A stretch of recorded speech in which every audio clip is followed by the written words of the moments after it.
Hi, Sir Carl. Magandang araw po sa iyo. Ako uli ito, si Ulayo ng Cotabato, Tiruray Tribe. 21 taong gulang at panganay sa 5 magkakapatid. Ang kwentong aking ibabahagi ay tungkol pa rin sa lolo Ernesto ko na isang antingero. Babanggitin ko na rin po na itong aming tirahan ay malayo sa bayan. Maglalakad pa ng 4 na oras bago makarating sa pamayanan namin. Meron po akong kababata na nagngangalang Rose. Itong si Rose ay maganda at marami ang nagkakagusto sa kanya. Kaso nga lang, mahiyain siya masyado at tila ba takot na matukso ng mga kaklase. Isang araw, tinutukso ng mga kaklase namin si Rose na may gusto sa isang kaklase namin na si Jonas. Nakita kasi sila na saglit na nagkwentuhan. Masyado ngang mahiyain si Rose at bihirang makipag-usap sa iba. Kaya naman, noong makitang kinausap niya si Jonas, ay agad siyang tinukso na may crush doon. Dahil sa hiya, kaya nagmamadaling umuwi sa kanila si Rose. Kinabukasan noon ay hindi na siya nakapasok. Akala namin na baka nahiya lang. Pero kalaunan ay nabalitaan namin na nagkasakit pala ito ng malala. Maliban doon ay para siyang nababaliw. Sumisigaw raw palagi ng malakas habang nasa boses lalaki at malaki. Noong magsimula na siyang magwala, ay hirap na sa pagpigil ang kanyang ama at mga kuya dahil masyado raw iyong malakas. Kaya itinali na nila iyon sa papag. Habang tumatagal, ay mas lumalala ang kanyang kalagayan. Hindi na mapakain dahil palaging wala sa sarili at nagwawala. Kaya naisipan nilang sunduin na si Lolo Ernesto. Dahil mukhang napaglaruan daw ng laman lupa iyong si Rose. Hindi naman kalayuan ang bahay ni Lolo Ernesto sa bahay nila Rose. Pero hindi raw inakala ni Lolo na may kababalaghang nangyayari. Akala niya raw ay pinapagalitan lang ang dalaga, kaya hindi na siya nag-usisa pa. Noong naroon na nga si Lolo Ernesto sa bahay nila Rose, ay hinawakan niya ang dalaga sa bato. Matindi raw ang naging pagwawalaan ni Rose at nagawang maibalibag ang kanyang ama at kuya. Humingi ng tubig sa baso si Lolo Ernesto. At pagkaabot sa kanya noong baso, ay may inilagay siyang 2 mutya. Isang batong kulay puti at kulay pula. Dinasalan niya iyon, tapos ipinainom nila kay Rose. Pero itinali muna nila sa upuan bago painumin. Tapos saka sinimulan ang gamutan. Ayon pa kay Lolo, na sinapian raw si Rose noong engkantong nagkakagusto sa kanya. At gustong kunin ang kaluluwa niya upang madala sa kanilang mundo. Dahil sa medyo malakas ang engkantong sumapi sa katawan ni Rose, kaya sinabi ni Lolo na magsikain na muna ng tanghalian ang pamilya ni Rose. Hindi naman daw iyon makakaalis dahil nakatali, at unti-unti niya pinapahina ang engkanto sa loob para sumuko. Noong si Lolo na lang at si Rose ang nasa sala, ay sumandal si Lolo sa upuan at natulog. Ginamit niya raw kasi ang kanyang kakayahan na makapaglakbay ang diwa at pinuntahan ang tirahan noong engkanto na sumapi kay Rose. Ang mga magulang raw noon ang kinausap niya at sinabing ilabas ang kaluluwa ng dalagang kinuha ng anak nila dahil kung hindi ay magkakagulo sila.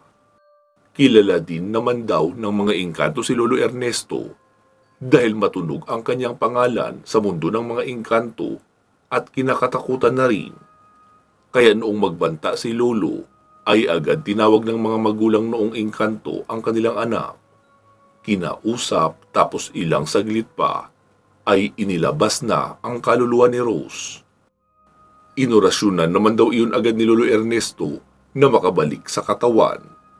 Umalis na rin naman ang espiritu noong engkanto na sumapi sa katawan ni Rose, kaya agad na rin siyang nakabalik Gulat na gulat raw ang mga magulang ni Rose noong bigla iyong bumangon, humihingi ng tubig. Uhaw na uhaw daw kasi siya. Ilang saglit pa ay nagising na rin si Lolo Ernesto at sinabihan ang mga magulang ni Rose na pakainin na rin muna ang dalaga bago tanungin ang mga detalye. Noong maayos na ang kalagayan ni Rose ay doon na siya nagkwento. Pagka-uwi niya raw galing sa paaralan ay nagpunta siya sa isang balon para umigib ng inuming tubig. Tapos nakaramdam siya na parang lumamig ang kapaligiran at pagkalingon niya sa kaliwa ay may nakatayong isang mistisuhing lalaki. Guwapo daw talaga iyon, matangkad at maputi. Inalok raw siya na pumasok sa bahay nito, doon mismo sa puno ng akasya. Doon pa lang napagtanto niya na agad na hindi normal na tao ang kaharap niya. Kaya siya tumanggi at sinabing kailangan niya nang makauwi agad. Nalingat lang daw siya saglit ay nawala na ang gwapong lalaking iyon. Kaya nagmamadali na siya sa paglalakad papauwi. Bago makarating sa bahagi ng kabahayan ay nakita niyang biglang lumitaw sa gilid ng isang puno ang lalaking iyon. Kinakawayan siya at pinapalapit. Pero umiiling-iling lang daw siya dahil ayaw niya ngang sumama. At sa isang iglap ay nagbabago na raw ang itsura ng lalaking iyon. Naging pangit, maitim at kulot ang buhok. Kaya dahil sa takot ay nagtatakbo na siya pauwi. Pagkarating sa bahay ay nakaramdam siya ng panghihina kaya siya humiga. Kaso mukhang nawalan na siya ng malay at doon na nagsimula ang kanyang pagwawala. Sinapian na pala siya noong engkanto. Ang pagkakaalam niya raw ay nasa panaginip lang siya. Nakikita niya pa rin doon ang gwapong lalaki.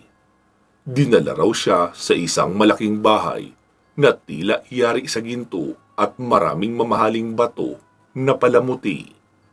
Naglakad-lakad raw sila sa paligid ng bahay at nagtataka siya dahil naroon ang balon na pinag-iigiban niya ng tubig na inumin. Kinausap siya ng lalaking iyon at inaalok ng kayamanan basta't pumayag lang siya na doon na tumira kasama ang lalaking iyon. Pero tinanggihan niya raw ang alok ng lalaki kahit pa maraming batong mamahalin ang kapalit. Bigla raw nagalit ang lalaki dahil sa kanyang pagtanggi at nagsimula iyong magwala. Hanggang sa makita niya raw sa labas ng bahay si Lolo Ernesto. May mga engkantong kausap. Basta ang naiintindihan niya lang daw sa pag-uusap na naparoon si Lolo Ernesto para bawiin siya. Pero mukhang may ginawang orasyon sa kanya ang lalaki dahil bigla rin siyang nakatulog. At noong magising nga, ay naroon na siya sa kanilang bahay, nakahiga, habang nakapalibot sa kanya ang kanyang pamilya. Agad nagpasalamat si Rose kay Lolo Ernesto dahil kung hindi raw siya sinundo, ay baka hindi na rin siya nakaalis pa sa mundo ng mga engkanto. Sabi naman ni Lolo sa mga magulang ni Rose na huwag nang mag-alala dahil nakausap niya na ang buong pamilya noong engkanto at sinabihang kapag naulit pa ang panggagambala o pagtatangka kay Rose, ay lilipulin niya ang buong pamilya noong engkantong iyon. Mula din noon, lahat kami ng mga apo, pati mga pamangkin ni Lolo Ernesto, ay sinasabihang huwag nang magpapaabot ng sobrang hapon sa pag-iigib, na siyang pinag-igiban rin ni Rose. Dahil naroon lang din sa katabing puno ang tahanan noong engkanto na kumuha kay Rose. Kaya magmula noon ay hindi na kami nag-iigib kapag sobrang hapon na o iyon bang nag-aagaw na ang liwanag at dilim.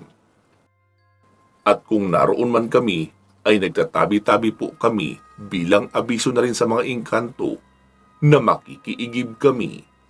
At sana hindi namin sila magambala. Hanggang dito muna po ang kwentong ito. Maraming salamat. Gumagalang, Ulayon ng Cotabato. Mag-iingat po kayo palagi at hanggang sa muli.